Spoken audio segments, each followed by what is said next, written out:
Yes, people, welcome back to another episode of That Gunners Talk. And today we're here to preview our first game back from international break. Finally, we're at home playing after international break. Over these last two other ones, we've been playing away from home. So it's finally good after international break to come home. Play not even an early kickoff, but to play a midday kickoff back at home at the Emirates, the carpet. But KP, we're here to preview Forest versus Arsenal. KP, give me your feelings and give me your thoughts, buddy. How you feeling? Yeah, I'm feeling good, man. Premier League is back. Obviously, Finally. long now, no international break for a little bit. So, Arsenal need to get some wins, man. We need to get a good result in this game. So, I'm just excited to see us play. You know what I'm saying? How about you? How you feeling?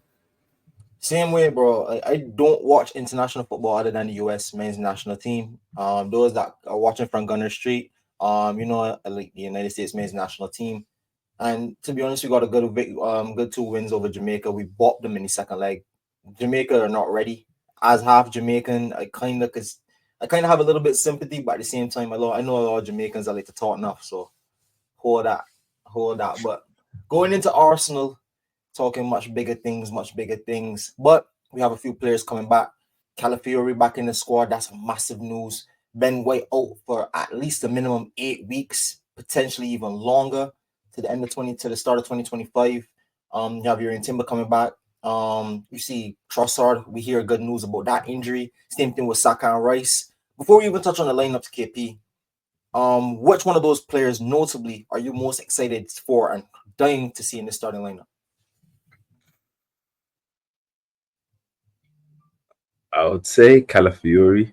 Only because I would say Saka, but obviously I feel like Saka. Not like regardless, you're gonna say Saka. Saka's gonna play anyways, and I feel like I would be excited. But Calafiori has been missing for a little bit, so if he's back and he's fit and he's playing, like it'll be nice to see, obviously, what he brings again on the ball and just his overall quality and just that link up with Martinelli on the left hand side, isn't it? So yeah, how about you? Who are you most excited for? I honestly say Calafiori. To be honest, I think that's really why I wanted to lean in a lot to that before we even touch the lineup, because we've talked so much on this channel about how important our wing backs are, or fullbacks rather, to this formation, and how that has allowed us to become a better side in some aspects this season when we've gotten to see Calafiori and Timber play. And I think that dynamic has been missing throughout our game, especially with the inconsistent lineups we've had to roll out due to injuries and suspensions. So it's finally good that we could see players that we wanted to see in certain areas and certain spots. No, we can kind of get into the lineup. We can kind of get into Forest. Over the last couple of games, I remember us picking up 2 wins against them last season. I think a 5-0 drubbing, I think, and we went away to them 1-1. Saka scored a really good goal there. And in the first game, we played really, really well. I think that was to start the season, but Saka scored a impeccable goal.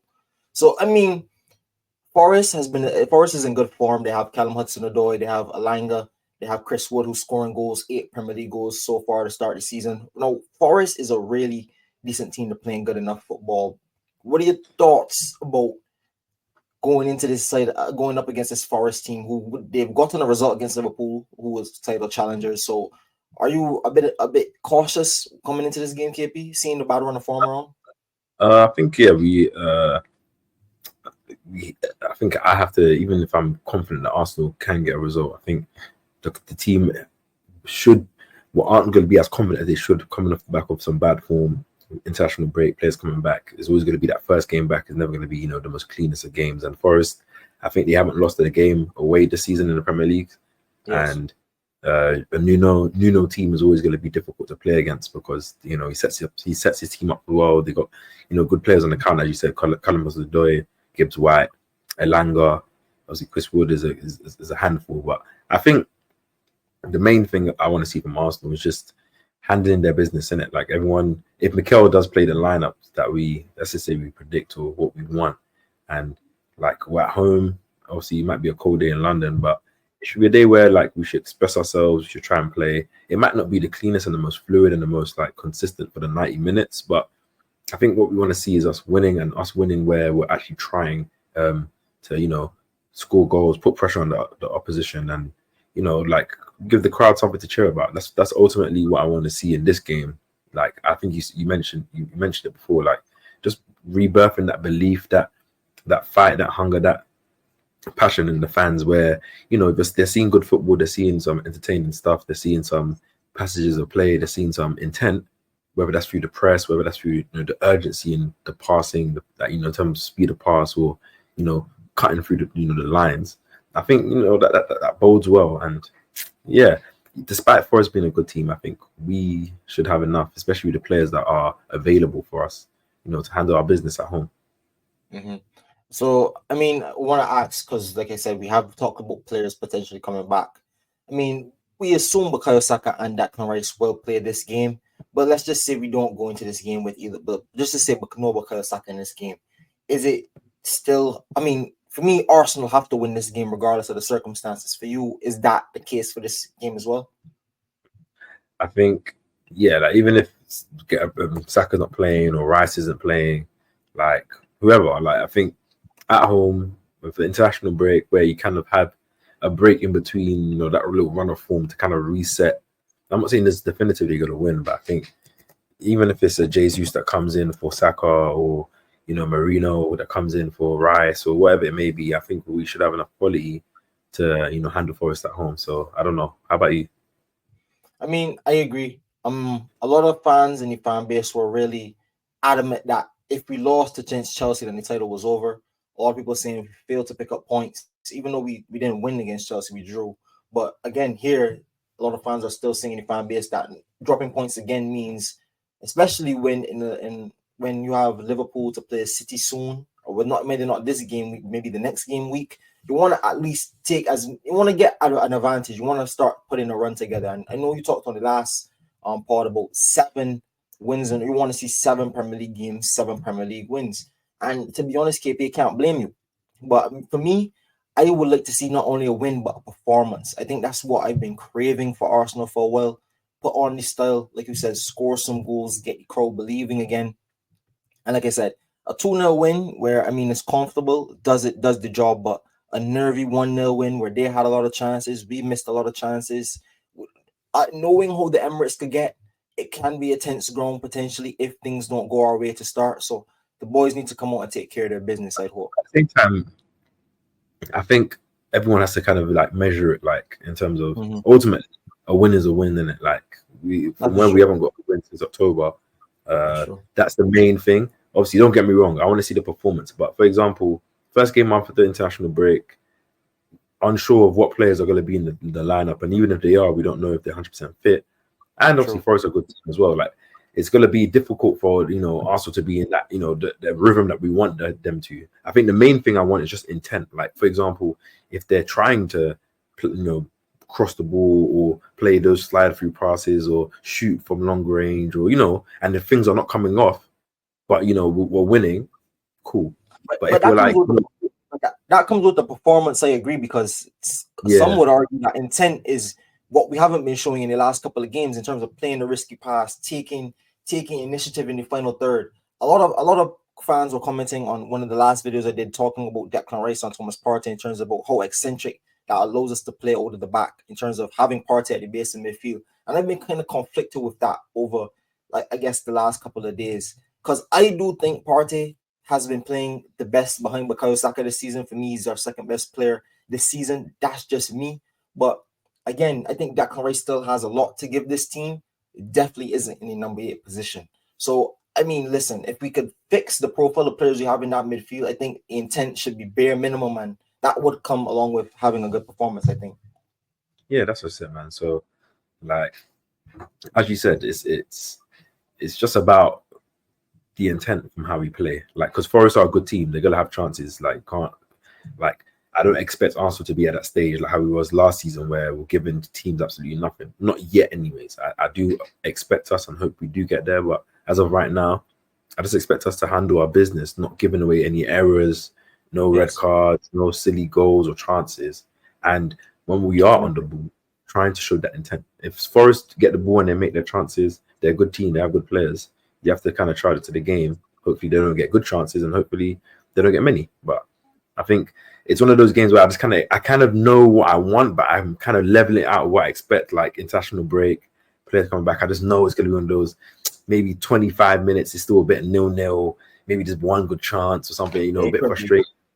like, not saying Arsenal aren't playing well, but just, we haven't got the goal, so it's a bit nervy. Do you know what I mean? Like, I think Forest, maybe get one chance at the counter, good save from Raya. Everyone, I can see it happening, but I think Arsenal will handle business. But yeah, I mean,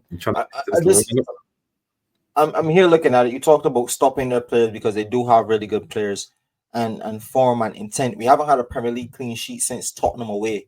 Does that and that defensive concern like hurt you at all? That was almost more than 2 months ago, that Tottenham 1-0 victory. Yeah, like in terms of like the solidity that we had last season, like I don't think it's been there in the same way this season. Obviously, there's been reasons for that. A lot of defensive changes, injuries to left back, right back. Obviously, Saliba, red card, in and out. Like, so that does contribute to as well. But I think also just the silly mistakes, lapses in concentration, and obviously being 10-man, that having 3 red cards in 11 games is nuts. Like, last season, I think we only had 1 red card the whole season. I think that was that Tomiyasu against Palace early in the season for that double throw-in red card thing, if I can remember. Yeah, like, so we've had 3 already, and it hasn't even been half of the season, like third of the season play. Like, it's that contributes to stuff. Not excusing it though, but I think I just want to see the team. I just want to see the team in what we normally do, where we squeeze up the pitch and then we give teams nothing because we trust Gabriel, Saliba, 1v1, Raya, beating up the pitch, handle their business. And maybe that might come from Rice playing in the 6 and him being able to cover that ground and, recycle the ball because he's able to cover so much ground and tackle well. We'll see. Yeah, we'll see. But we can go straight into the lineup and talk about what team we pick, because I think that's probably like the biggest conversation that's been going around Arsenal as of late. What players are missing? What players are coming back? You started with the 3. No need to talk about those 3. Obviously, no need to talk about those 3. But without further ado, let's get straight into it. Then let's talk right back, left back. We could do them as a combined pair. Who are you going right back? Who are you going left back? All things fit. So like, it's sad because I wish obviously we had Mikel's press, but even if Mikel's press conference came out, he'd still probably be a bit coy about at least Calafiori anyways. But obviously, I think when Zinchenko giving all the files, you saw that over this week. Yeah. I think he wrote his book, right, and he said about Mikel. Like, I was for like, don't get me wrong, I don't mind you talking about something, but it's like you have to think about what you're saying. Like, literally. I mean, I get it. If he was saying it about Man City, you don't play for Man City anymore. Or if it was a different manager, it would be okay. You talk about Mikel, just say something that's more like vague, where if it's in public eye, it doesn't really affect the team or doesn't really show like a tactical sense. Obviously, everyone knows this, so it's not like it's what he's saying is not known, but it's just like saying that it's actually a thing makes it like. Anyways, digressing from the conversation, I think my right back will be Timber. I think I don't want to see. I think I've been preaching this for a long time. I like right-footed right backs, left-footed left backs. I don't want to see Timber, especially in a game where I expect us to have the domination of the ball. I don't want Timber to be playing inverted left back and coming inside and not saying restricting the pitch, but just not on the same angle and restricting the angles we can operate at. And I don't want Partey to be right back. I don't see the need of him operating right back in this game. Even if you want to do the whole inverting him and pushing Rice, it's like, nah. So Timber right back for me. How about you? I'd go Timber right back. You touched on Partey right back as well. I mean, if let's just say Calafiori is only like 50% fit, maybe he can't go from the start. I mean, Partey at right back might have to be an option. Would you consider that? But then, we got Kivio, we got Lewis Skelly, we got Zinchenko. We've been seeing Kieran Tierney now in training. So I'm not trying to hear that there's no option at left back, like that you can't play. Then, like, that you need to now play. Like, I'm not trying to hear it. Maybe before it was important games, big games. Yeah, cool. In these games now, hey, we need to use the squad still. We need to use, we need to think about us and not worry about them, man. Still, like, we got. So that's me still. How about you? Would you do the Partey right back, or did you say? Nah, I was just posing devil's advocate. I mean, because it can't knock it. I mean, he's had a man of the match performances out there so for us this season. And me, I'll say this, I'll hold my hands up. When I first saw that, ironically, the first time Partey played right back for us was ironically against Forest, but it was away from home at the City ground, and it was poor. It was poor. It was a shocking. I mean, first time playing there, it wasn't good. I mean, he was trying new things. He was forced in a position. I'm not saying I'd go with that option, but I mean, I don't think it's the worst. I just want to do that. I don't think it's the worst option. I just don't think it's necessary. Like, I think it's the kind of option that you use if there's no other option in the squad. Cool, but when there's other options, like But so left back, obviously, I'm going to assume Calafiori's fit. Obviously, if he's not fit. If he's not fit, though, who would be your next choice? Just out of curiosity, if he's not fit, I'd go Zinchenko, and I say this because I think we need that bit of ball retention and that someone to play the risky passes in there. If we're gonna have someone in there who's gonna be brave enough to get inside and invert and do what we need or do what we normally ask for in our left back, I play Zinchenko. I think he's one of the best options in the team at doing what. I mean, he was our main guy in the 22-23 season doing that. I mean, physically, there's guys like Alanga, Hudson-Odoi. Maybe the ball over the top might scare Arteta coming into the game. Maybe that's why he would not lean with Zinchenko. Maybe go with somebody else. Maybe that's the reason he might even go Partey if Calafiori is not fully fit. So I'm really hoping Calafiori is fit because it's not out of the realms of possibility for Mikel to still put Thomas Partey right back. I just brought that in just because it's still very, very possible. But if I do understand that too. But I think if Calafiori is fit, he's gonna play, and if he plays, I think.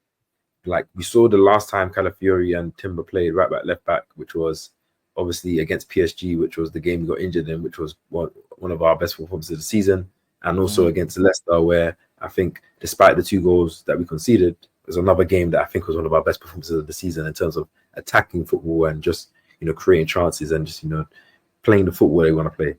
Just a curiosity, am I to assume that your front three is going to be the front three that of Havertz, Saka, and Martinelli?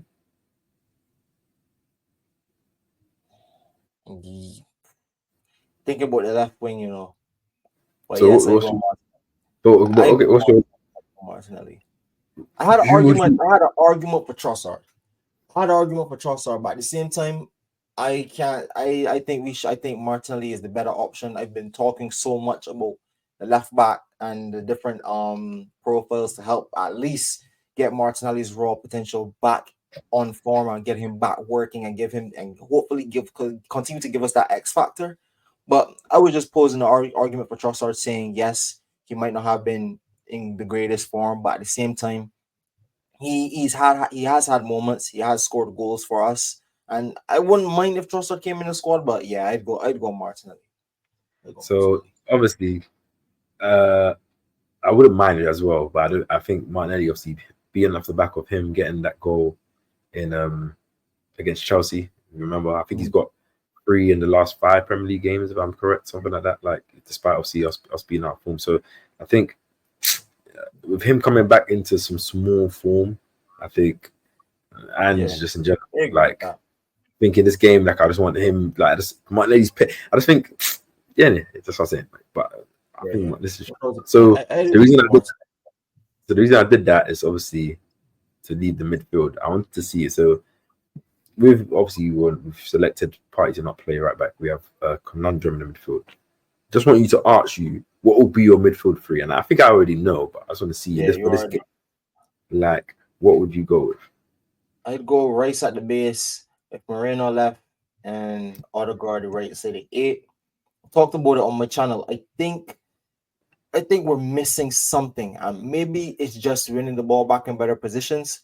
Maybe that's just moving it through the lines, or maybe that's just having different pocket presence players playing in the positions they need to play. And we signed Moreno for clearly that reason. The left-sided player to play on the left-sided 8 who can help link up the play with Martinelli, with Calafiori, and help build and really get that left-hand side firing like we should be. Declan Rice at the base of midfield. People talk about his passing range and him not being the best passer. I can agree with that. I don't think he's a Thomas Partey level passer, but at the same time, he's not a bad player at the base of midfield. Like, let's not get it misconstructed. I think his passing gets underrated. I'm not saying he's I don't think he's a consistent line breaker.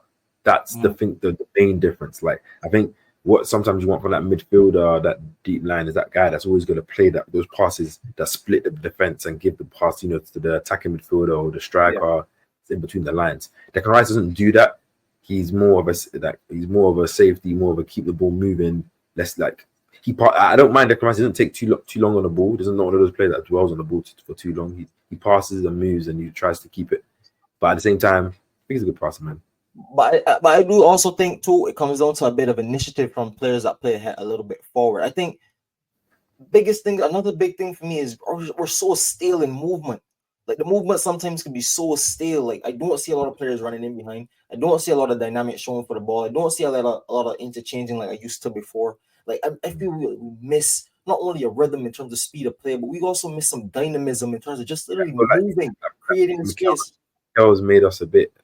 I'm assuming made us a bit too rigid, a bit too structured in terms of how we are going to be off the ball. That the players are not, or the players have just been by instruction to not exert too much energy in the first half of the season, so that they're ready to, you know, boom in the second half. I don't know, because we let me. But in this game, I think that's going to be one of my points. But I need to see a bit more movement from players. Whether whether it's in behind running or just rotation of positions, you know, overloads randomly on another side of the pitch. Like, I mean, give us something. Up and down the pitch, yeah.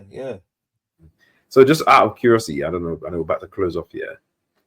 Looking at this lineup, would you say this is our strongest lineup? I mean, like we did say, you can have a debate at the base of midfield in terms of what kind of player do you want to play there, either Partey or Rice. You can also make another argument at right back. Do you prefer Ben White or Jurrien Timber? Because arguably over the last 2 odd seasons, Ben White has been up there as one of the best right backs in this league. So I don't want to just throw him up with the bathwater just because you have a player like Timber who gives us a lot. But I mean, like, it's arguable in terms of those two positions, but in every other position, I think that's best we have. Or the better question be, do you think this is Mikel's 24-25 iteration of his team and how it looks, like how in terms of how he wants to advance his team? Obviously, he did sign Timber. Unluckily, he did get injured, you know, first game of the season. So we didn't get to see whether or not he would have displaced Ben White last season or what he could have added to our team. Obviously, Calafiori was signed to be a starter, and he's made it in. Obviously, Marino, as we both agreed, brings that balance to the left-hand side. So in terms of what maybe might be the next stage of what he wants us to look like, could this be a first game that if this does start? It's funny because I'd argue yes, but maybe not for the reasons you think. I'd argue it is, but how long have we been hearing about Ben White being injured? How long have we heard it's a knee injury? How long have we been hearing that Ben White has been playing injured? I think it was going to come a point this season they were going to send Ben White to get an operation done. I think that would have been building, and I think that's probably why we signed Calafiori as our first signing of the transfer window, knowing and preempting that Ben White was going to miss potentially significant time. Also, we have Tomiyasu to come back. Hopefully, he's fit to give us a little bit more depth in those fullback positions, so we don't have to rush back another player from, because you know Ben White has been fighting hard. So I know if there's a possibility he was play, he's going to try to push himself to play. So I do think for this season, for that reason, I'm keeping in mind, I think this is what the iteration of Arsenal from Mikel Arteta would look like, just due to the mere fact that I think Ben White was always at one point going to miss significant time, whether that be club operated or that injury was going to become inevitable. So a good thing we met it before we had to cross a significant road we didn't want to cross. Yeah, I agree with you 100%. That he's definitely been carrying something for a long while, like not just a little while, but he's probably been managing it. Like I know I've had many injuries, so you can manage injuries, and especially these guys that, you know, have the best doctors and they actually work out every day, and you know, top athletes. Like, but I think like obviously whether it's by default, by creation, I think this is one of the is an interesting lineup to see what Mikel, because of the profiles that are there, how Mikel will set the team up, how the dynamics would be in between different formations and styles, and you know what players' instructions and roles would be dependent, like, you know, within this lineup, in it, because there's so many players that can do so many different things in all phases that it's like, do we see that? Because I feel like, I don't know if we can, obviously we're about to go, like I don't know if you remember that Leicester game, like the fluidity that was in that game, like Calafiori was popping up to the right. know Timber was, unlapping like fam. Everyone was just all over the place. Like players were just rotating. Martinelli was dropping into the strike position. Saka was like it was lovely, refreshing to see. And that was the last game I think that we saw that type of Arsenal, in my opinion, this season. But we've seen it. So for me, that happened with this iteration of fullbacks. Obviously, Marino wasn't playing in that game, so there's a caveat. But Odegaard also wasn't playing that game as well. But that should show that they might be better. Hopefully we get better than the fluidity. If we can get better than the fluidity we saw in the first half against Leicester, then I think that's where the key is. I talked about that midfield, and I think if that midfield, especially with the team surrounding them, I don't see why that midfield can't take us on a run. Even when you insert Rice over Partey, Partey over Rice, I still think that midfield goes on a run. Even if you put Jorginho in there, man. Even if you put Jorginho in there, because Jorginho's just IQ for football is high enough. I think that team should go on a run. It should go on a run. What's your predictions for this game? I was gonna go there. I was gonna go there first with you, but I'll take the bait. I'll go first. Now listen, I talked on my last video saying this. We've been playing poorly. No, you can't just go from playing poorly to against Chelsea. Okay, we're back slapping teams 3-4. That'd be an anomaly. That'd be beautiful, but I have to be realistic at the same time. With time off, players rested, I expect us to win the game, and we should win this game. Hopefully, comfortably. Hopefully. Scoreline I'd go with 3-1 Arsenal. I know it is not a clean sheet. I think some bullshit might happen, as usual. But I do think that attacking lineup, I think that's where especially a lot of people are going to be looking. Can the front three and can this team attacking going forward wise put the ball in the back of the net and start to build momentum going into the stretch of games we have? Big games coming against Sporting, Monaco, who have been playing good in the Champions League, West Ham, we're going to look to a resurgence, then Amarim with United in midweek, then back to weekend again. So we have a lot of games coming thick and fast. So I think a good performance and a good result like 3-1 should give us the bounce we need. Yeah, I agree. So I love that scoreline, but I think I'm going to go with 2-0. I think I want to see Mikel kind of, especially where we don't have, see apart from Ben White, many injuries to the first 11. I think I want to see more of an emphasis, especially the fact that we're at home, for us to get that clean sheet. Obviously, I know we don't get that many clean sheets at the Emirates, but I think I'm trying to use this international break as a complete reset. So the mindset has to reset. We have to forget about our form that we had in the last few weeks, or even just the beginning of the season, tough fixtures. Just look at it as it's the first game of the season.